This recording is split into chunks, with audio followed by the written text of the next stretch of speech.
Bonjour à tous. Donc nous allons faire la synthèse des travaux réalisés au cours du programme Orogène sur la Méditerranée occidentale, en particulier en termes des interactions entre les processus à l'échelle crustale et les processus à plus grande échelle, c'est-à-dire à l'échelle des interactions entre plaques et des interactions entre la lithosphère et la sténosphère.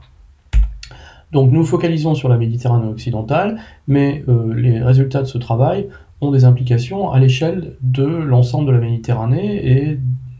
peuvent servir de modèle pour tous les orogènes de même type.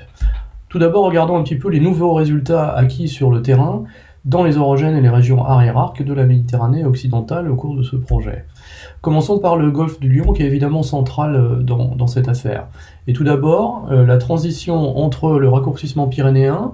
et le rifting du golfe du Lion dans le Languedoc, donc une région charnière entre ces deux régions, tant du point de vue spatial que temporel.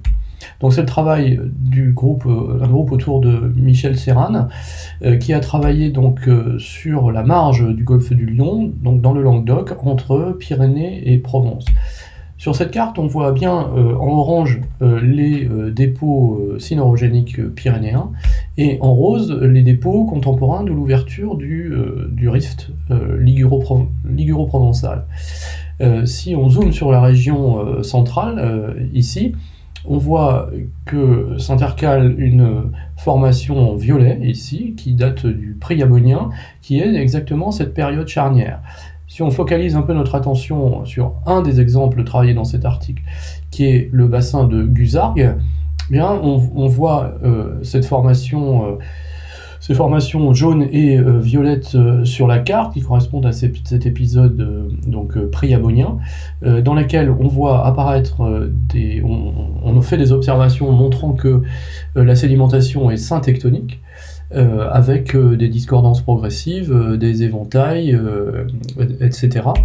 Et donc une sédimentation syntectonique pendant le Priabonien. Le travail à l'échelle de la région permet à Serran et les collaborateurs de montrer que cette région, donc prise en sandwich entre la faille des Cévennes et la faille de Nîmes, correspond en fait à un grand couloir décrochant, avec une direction de compression nord-sud, donc sénestre, une direction de compression nord-sud et une extension est-ouest. Si on replace ça sur une carte plus générale, on voit que ce couloir de décrochement correspond à une zone de transfert au sud, qui sépare au sud le rift ouest européen de la chaîne des Pyrénées, qui est encore active à cette époque-là. Donc cet épisode priabonien, c'est le premier épisode qui conduit à la destruction de la chaîne des Pyrénées,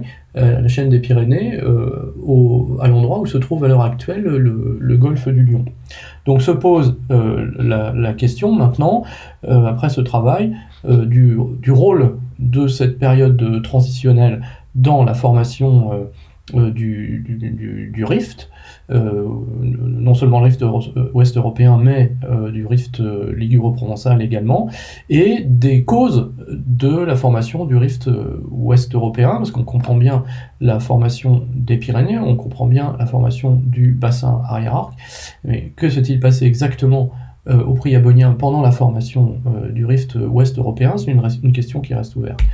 Ensuite, autre apport important de ce projet, c'est l'analyse de l'anomalie magnétique catalane. C'est un article d'Alban Canva qui a été publié Marine Petrol Geology en 2020, et c'est le résultat de son travail de master. On voit cette anomalie magnétique ici sur la carte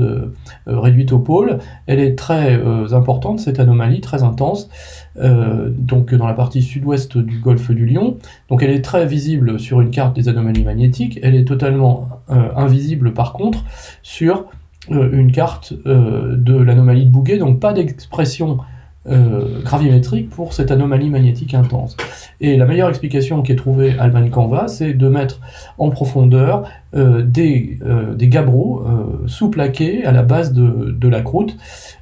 pendant le rifting. Ce qui est finalement assez étonnant, puisque le rifting du golfe du Lion ne présente que pas ou très peu de roches volcaniques, mais il ne faut pas oublier que cette zone fait la transition avec le golfe de Valence, le bassin de Valence, dans lequel, au contraire, le magmatisme, comme nous le verrons, a une part très importante. Autre travail, qui est celui-là en cours, c'est une synthèse de l'évolution du golfe du Lion basée sur une compilation des données géophysiques disponibles. C'est un article de Tinon et collaborateurs, donc qui est en cours d'écriture, qui sera soumis au volume spécial Orogène. On voit bien sur cette carte de l'anomalie de Bouguer résiduelle que la marge est segmentée. En particulier, on voit le graben central ici avec une épaisseur crustale beaucoup plus faible et une épaisseur de sédiments très importante, et que cette segmentation, elle est assurée par un certain nombre de failles de transfert, 3 principales, l'arlésienne, la sétoise et la catalane. Cette même segmentation se retrouve sur cette carte du gradient vertical de l'anomalie magnétique réduite au pôle, et on voit bien sûr l'anomalie magnétique catalane, mais on voit aussi le découpage de ces différentes zones de gradient par les mêmes failles de transfert. Alors, toutes ces données peuvent être mises en perspective en réfléchissant aux mécanismes qui ont fait disparaître les Pyrénées à l'emplacement du golfe du Lion actuel. Si on regarde ce schéma structural, on voit bien les Pyrénées qui s'arrêtent brutalement à l'est pour être remplacées donc par la marge passive du golfe du Lion. Les données géophysiques, en particulier les grands profils de fonction récepteurs qui sont marqués par les lettres A, B, C, D, E, F ici sur cette carte, donc l'article de Chevreau et al. Publié en 2018 dans le cadre du programme Orogène, montre que les grands profils de l'ouest, c'est-à-dire les 3 premiers A, B, C, montrent bien la structure orogénique avec le sous-charriage de la lithosphère ibérique sous la lithosphère européenne et la remontée du manteau correspondant à l'amincissement crétacé dans la lithosphère européenne. Et cette structure orogénique est complètement perdue sur les 2 profils D et E, donc qui correspondent au profil de l'Est, ce qui pour nous correspond au résultat de l'ouverture du golfe du Lion. Si on regarde maintenant les données gravimétriques, dans cet article de Vert et al. En 2019, on voit que les données géophysiques, en particulier gravimétriques, suggèrent que la croûte inférieure est manquante sous toutes les Pyrénées orientales. Alors maintenant, si on jette un œil au profil sismique disponible offshore dans le golfe du Lion et dans la transition avec le bassin de Valence, eh bien on voit une géométrie caractérisée par l'exhumation de la croûte inférieure, ici en violet, et une déformation ductile très intense de cette croûte inférieure.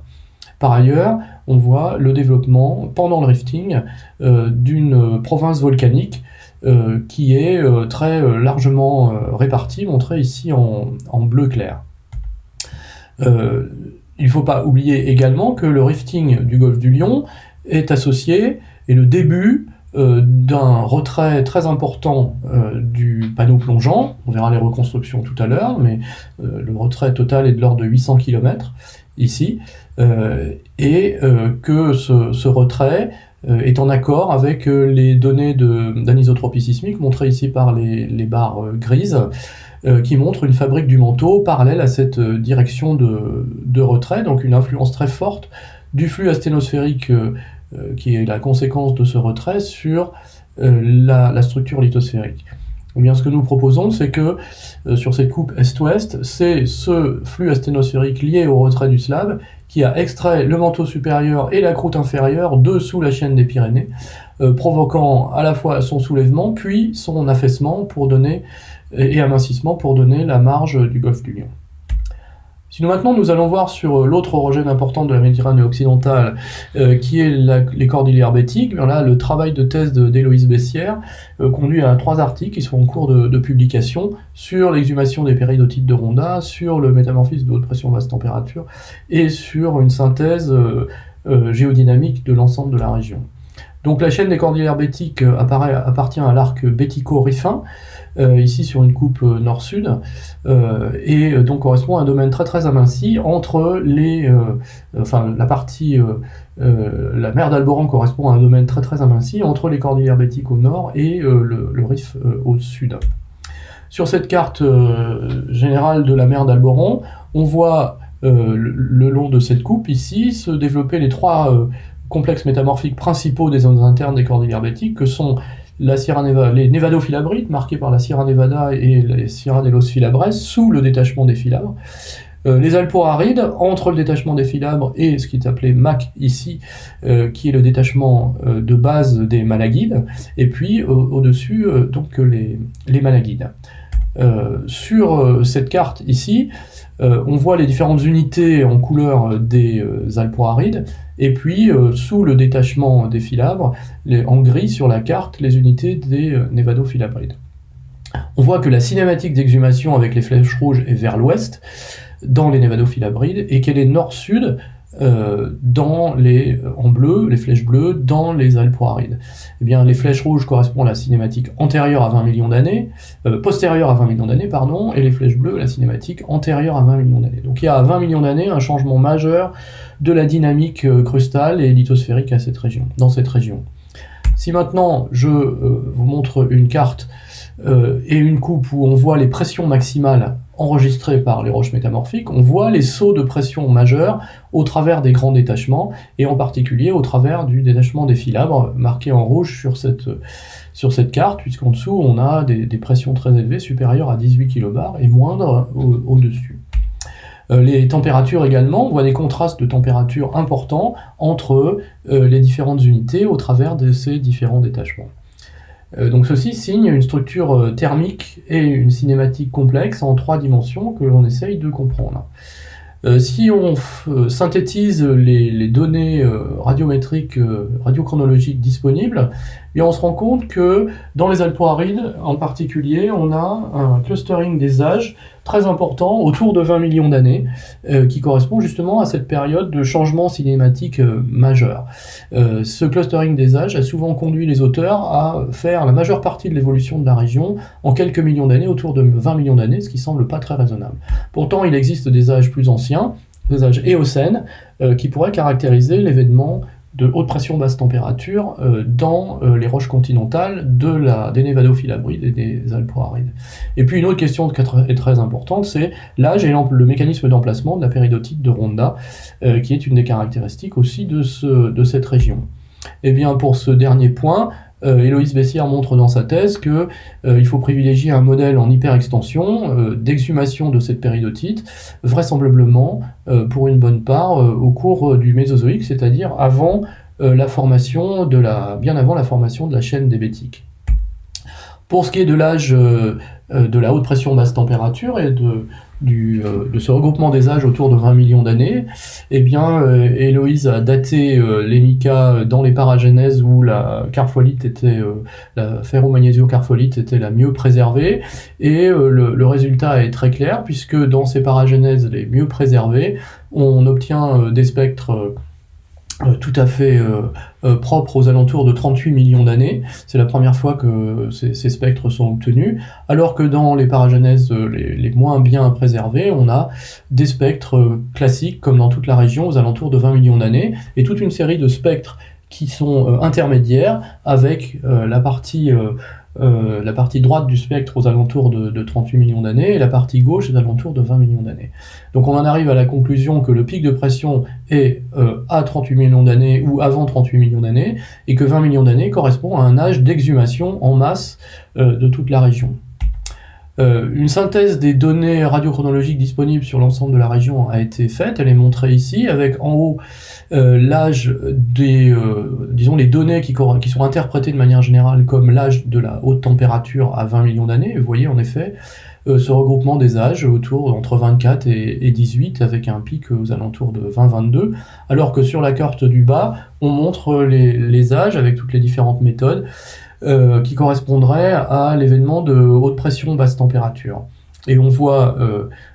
effectivement un certain nombre d'endroits où on a des âges éocènes, donc en bleu et en violet, mais aussi bien dans les alpo-arides que dans les Nevado-filabrides, mais on voit également dans les Nevado-filabrides des âges beaucoup plus récents, avec des âges qui seraient miocènes moyens. En fait, en discutant toutes ces données, en utilisant en particulier un article de Cohn et al. Qui montre que la cristallisation des zircons se fait très rarement au pic de pression, mais bien plus souvent pendant la rétromorphose, on arrive à proposer le schéma de droite, où les chemins pression-température sont colorés en fonction, dans les deux ensembles alpo-arides et névado-filabrides, en fonction du temps, du calendrier. Donc en noir, ce seraient les événements paléozoïques, en bleu, les événements mésozoïques, dont en particulier une partie de l'évolution de l'exhumation de la péridotite de Ronda, donc c'est un rift. Et puis en jaune, toute l'histoire de la subduction et de la collision, donc la subduction des domaines continentaux des alpo-arides et des névado-filabrides, et puis en rouge, cet événement d'exhumation très tardif au Miocène inférieur, vers 20 millions d'années. Ce qui nous conduit à dessiner en carte et en coupe une évolution donc de la région, avec vers 28 millions d'années la fin de l'épisode de subduction et d'exhumation, disons nord-sud, jusqu'à 24 millions d'années, puis à 20 millions d'années, une délamination du panneau plongeant, injection d'asténosphère entre ce panneau plongeant et la base de l'orogène béticorifin, ce qui va conduire à une évolution vers la haute température assez brutale, et une exhumation par décollement de l'ensemble de l'orogène, une exhumation très rapide de l'ensemble qui va conduire à ce regroupement des âges autour de 20 millions d'années. Bien, ensuite, nous passons aux reconstructions en carte de l'ensemble de cette région. Donc c'est un travail qui a été mené par Adrien Romani dans son postdoc, ici, et qui fait l'objet d'un article en cours de publication au BSGF. Donc de nombreux modèles existent sur la configuration antérieure à la formation des bassins hiérarques, avec une ou plusieurs zones de subduction ici, et donc nous avons essayé d'avancer dans ce débat pour proposer notre propre schéma. Donc le logiciel Gplates a été utilisé pour faire ces reconstructions, et voici un film de l'évolution des différents objets qui ont été utilisés pour les rotations, ici. Nous utilisons donc ce logiciel Gplates avec la particularité d'utiliser des blocs déformables, et donc on voit ici l'ouverture progressive des bassins hiérarques, aussi bien du côté égéen que du côté de la Méditerranée occidentale. Donc ces reconstructions peuvent ensuite être habillées par de la tectonique, et on voit ici en jaune les domaines en compression, et en orange les domaines qui s'amincissent, ou qui ont été amincis, et en violet les domaines océaniques. Donc on est ici au Priabonien, donc dans cette période charnière que décrivent Serran et collaborateurs. C'est la fin de la haute pression basse température montrée par les zones en bleu, et puis progressivement on voit l'ouverture des bassins hiérarques, ici, que je n'ai pas le temps de discuter dans le détail, donc bassin liguro-provençal, mer Tyrrhénienne et mer d'Alboran. Un exemple, ceci est associé à des coupes, et je donne un seul exemple, qui est celui de la coupe qui irait de la Provence jusqu'aux Apennins, en passant par la Corse, ici, où on voit le démantèlement progressif de l'orogène ligure, du prisme d'accrétion ligure, et l'ouverture pour la formation de la mer Tyrrhénienne Nord et le bassin liguro-provençal. Ces reconstructions détaillées permettent de quantifier les déplacements précisément, et on voit en effet des déplacements de l'ordre de 800 km pour la subduction qui est aujourd'hui active sous la Calabre, ou 400 km pour la subduction qui est aujourd'hui active sous l'arc de Gibraltar. Les chemins de dérive des différents points de ces reconstructions, donc avec en dessous par rapport au point chaud, au milieu par rapport à l'Afrique et en haut par rapport à l'Eurasie, eh bien montre que c'est le repère à Eurasie stable qui permet d'obtenir les chemins de dérive les plus en accord avec la fabrique mantélique, ici montrée par l'anisotropie sismique, ce qui suggère que c'est bien le retrait des panneaux plongeants qui est le moteur principal de la déformation ici, et non pas les interactions entre plaques ou entre grandes plaques ou les mouvements absolus. Ces mêmes chemins de dérive montrent des zones avec des vitesses plus ou moins importantes et des directions différentes, entre lesquelles il faut placer des zones de transfert. Et donc ces zones de transfert sur lesquelles nous avons travaillé également, comme on le verra tout à l'heure. Et puis la reconstruction à 35 millions d'années, ici, montre que au début, là où l'extension a débuté, eh bien, ça correspond à la zone où l'arc volcanique était le plus actif, qu'il s'est superposé à la chaîne des Pyrénées, une partie de la chaîne des Alpes, Donc un arc volcanique superposé à une croûte épaissie va donner immanquablement naissance à une croûte très molle qui va pouvoir se déformer très efficacement pour donc laisser former le golfe du Lion et sa déformation ductile profonde à la place de la chaîne des Pyrénées. Si maintenant on se focalise sur ces zones de transfert dont je parlais tout à l'heure dans les domaines arrière-arc, ce type de zone de transfert a rarement été étudié et nous proposons ici, avec deux articles, une synthèse sur ces zones de transfert. En particulier d'abord cet article de Maillard et collaborateurs, Agnès Maillard et collaborateurs, basé sur l'analyse de profils sismiques qui n'avaient jamais été étudiés avec ce détail. Et donc on voit sur ces profils qui sont localisés dans la zone de passage entre le golfe de Valence et le bassin liguro-provençal, eh bien une déformation ductile très intense de la croûte avec de nombreuses réflexions et l'existence d'un volcanisme très développé, donc une province volcanique développée pendant le Saint-Rift. Cette province peut être cartographiée relativement précisément avec des variations d'épaisseur très importantes et des zones où le volcanisme est le plus intense, le long de zones de transfert que sont la zone de transfert centrale ou les zones de transfert qui font passer au golfe du Lion. La géométrie de la croûte au niveau de ces zones de transfert est bien illustrée également par ces profils, et on voit que en dessous de bassins très localisés dans ces zones de transfert, comme par exemple ici la zone de transfert nord-baléare, eh bien on a des dômes crustaux de croûte inférieure, ductiles, qui sont alignés, comme on le verra, le long de ces zones de transfert. Si on fait maintenant une synthèse de l'ensemble de ces zones de transfert dans la région méditerranéenne, en repartant des reconstructions et des chemins de dérive, avec les zones de transfert principales, eh bien, on voit que ces zones de transfert, en effet, encadrent des morceaux de panneaux plongeants, comme sous l'arc de Gibraltar ou sous l'arc calabrais. Ici des domaines étroits, ou même sous la région égéenne, des domaines de panneaux plongeants étroits, donc séparés par ces zones de transfert en surface, qui peuvent être très larges. Prenons pour exemple d'abord ce qui se passe à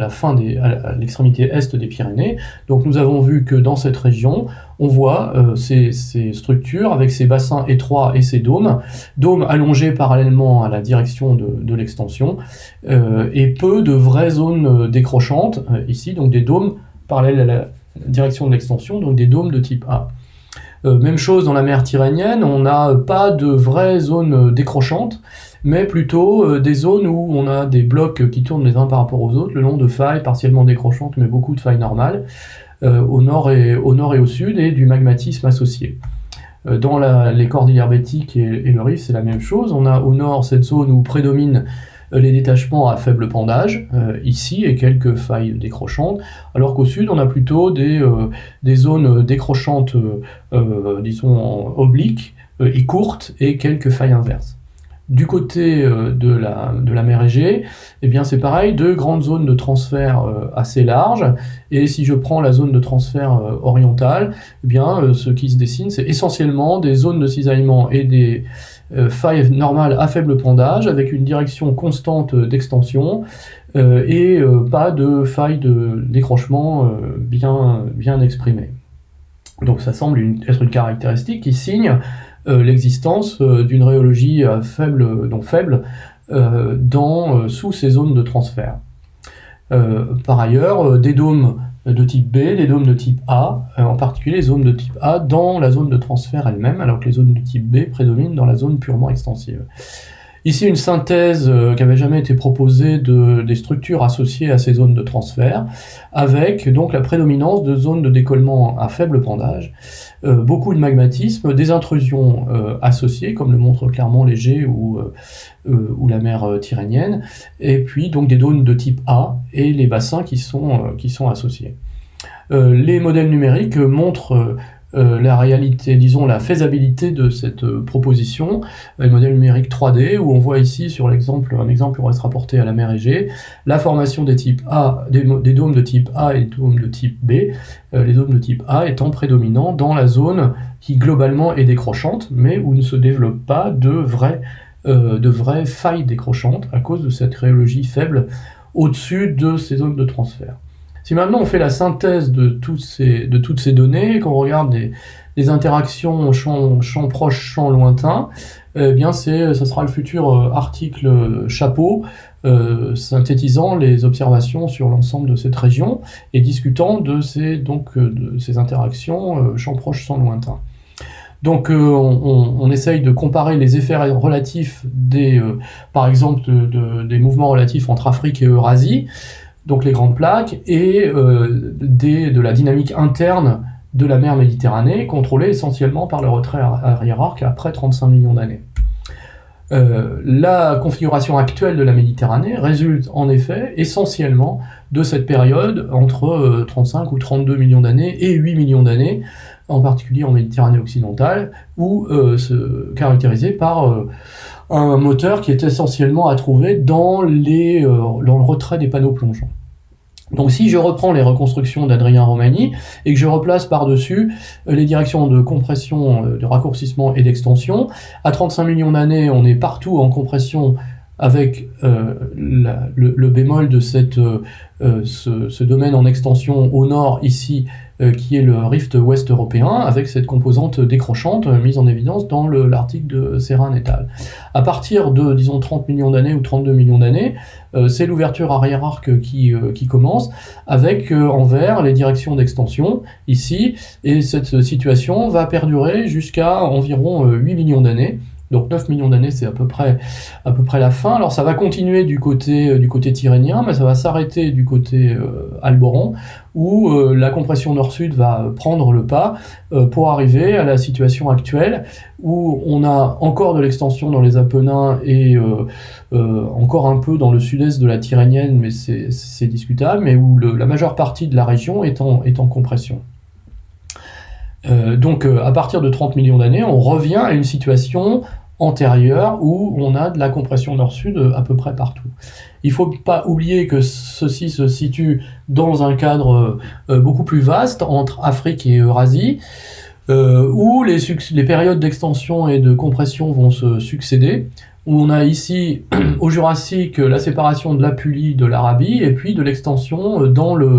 Europe occidentale. Au Crétacé inférieur, on est essentiellement en extension partout, depuis les rifts africains jusqu'à la mer du Nord, incluant évidemment l'Ibérie et les Pyrénées. Au Crétacé supérieur, on va repasser en compression avec de l'obduction dans l'est de la Thétis et de la compression jusque vers la mer du Nord. Et puis au Crétacé terminal, on a de la compression partout, donc depuis l'Afrique jusqu'à la mer du Nord, en particulier au Centonien. À l'Éocène, on est encore en compression à l'ouest, ici. À l'Oligocène commence l'extension arrière-arc, mais c'est associé aussi à l'ouverture du bassin de la mer Rouge et du golfe d'Aden, donc on est dans cette période-là, dans une période en extension, et puis jusqu'à l'actuel, où on a toujours cette ouverture de bassin arrière-arc, sauf dans la Méditerranée occidentale, où on repasse en compression. Donc ces périodes d'extension et de compression ont été expliquées dans le cadre de la dynamique à grande échelle de la convection et des interactions entre, disons, panneaux plongeants et limite manteau supérieur, manteau inférieur. Donc je ne reviendrai pas sur cette dynamique, mais donc c'est cette dynamique à grande échelle qui contrôle l'évolution à l'échelle lithosphérique. Si je reviens à l'échelle de la Méditerranée occidentale, eh bien, on voit sur ce diagramme ici les périodes de compression et d'extension, donc le Saint-Rift, la période de raccourcissement et la période d'extension arrière-arc. Des grandes périodes donc se dessinent, avec ici en bas ces périodes d'extension, d'obduction, de compression à grande échelle, et cette période en vert qui est très importante, qui est cette période caractérisée par le retrait des panneaux plongeants et l'ouverture arrière-arc. Donc on a cette période-là, entre disons 38 et 8 millions d'années, où le flux mantélique associé au retrait des panneaux plongeants a empêché un couplage efficace à l'échelle lithosphérique entre l'Afrique et l'Europe. Donc cette période, elle est typiquement méditerranéenne, et elle est active dans l'ensemble de la Méditerranée. Si je reviens maintenant rapidement sur la coupe passant par les cordillères Bétiques et les Pyrénées, eh bien, on a ici les différentes sources de force qui vont contrôler l'évolution de ce système, depuis le flux mantélique lié au mouvement absolu, tout